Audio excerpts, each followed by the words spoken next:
Jeffrey Epstein is dead. But the shadow he cast over power, science, and secrecy is still very much alive.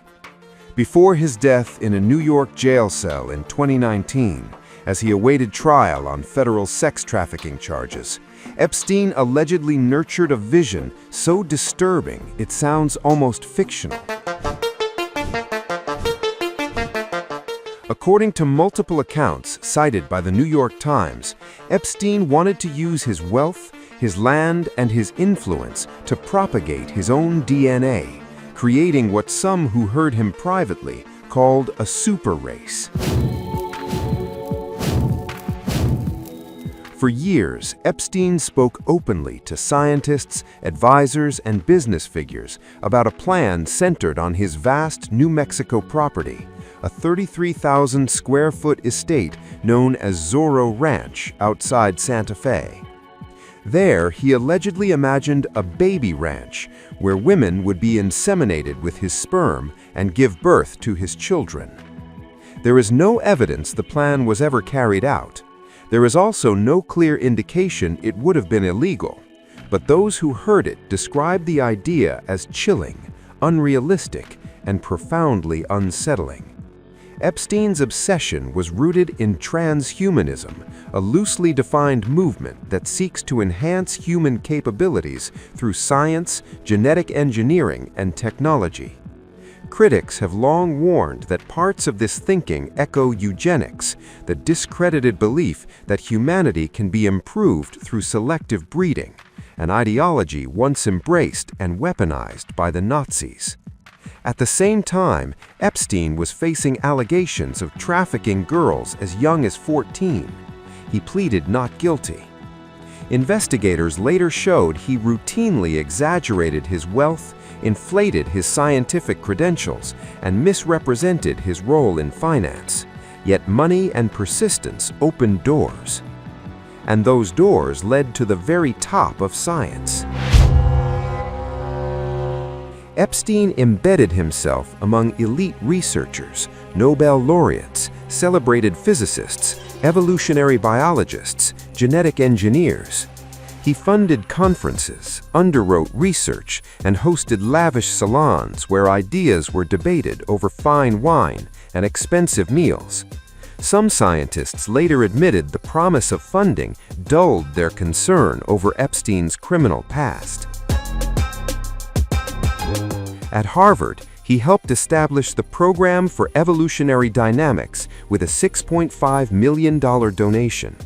Conferences he sponsored were held in the U.S. Virgin Islands. On one occasion, guests, including Stephen Hawking, boarded a submarine chartered by Epstein. At these gatherings, Epstein spoke bluntly. He criticized efforts to reduce starvation and expand healthcare in poorer countries, arguing they increased overpopulation. When challenged, he reportedly bristled.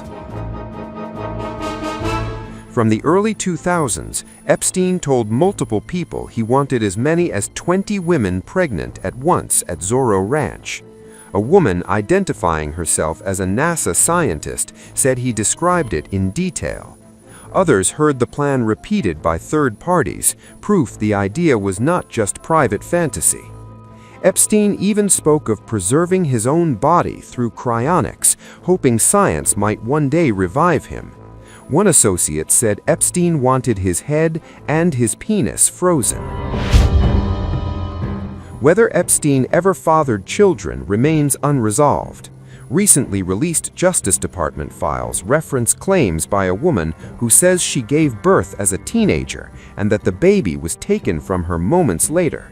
The allegation has not been independently verified.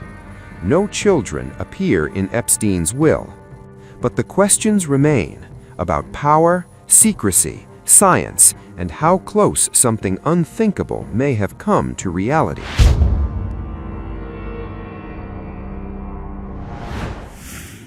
Shockwaves after Tibetan spiritual leader the Dalai Lama found a mention in Epstein files.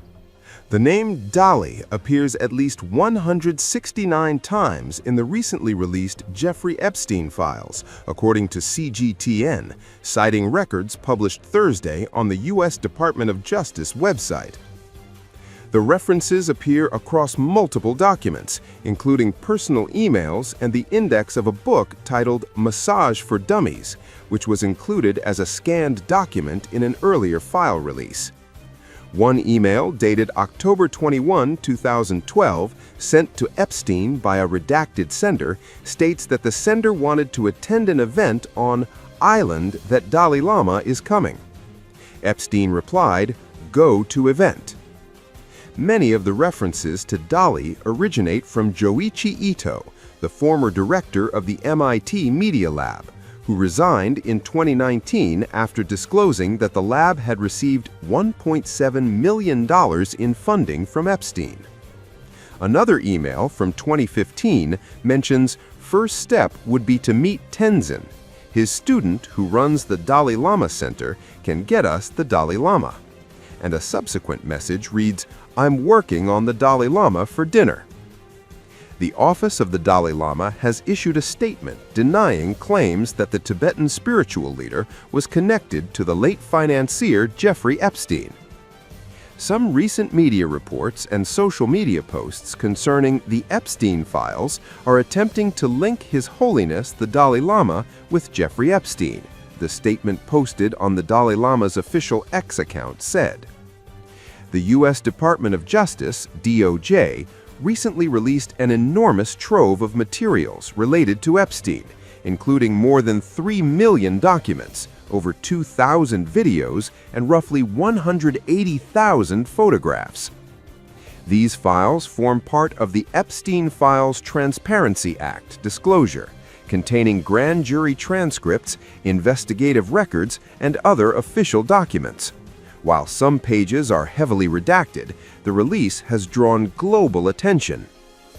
American journalist and consultant Michael Wolff, who previously advised Epstein, recalled on a podcast with Daily Beat host Joanna Coles that he met the Dalai Lama at Epstein's Manhattan residence.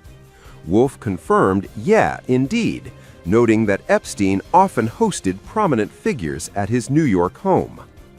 However, the Dalai Lama's office has clarified that any such encounters were not arranged or sanctioned. The 90-year-old Buddhist leader has faced occasional controversies. In 2023, a video surfaced showing him inappropriately interacting with a young male student, prompting public backlash. In the video, he asks the young boy to suck his tongue.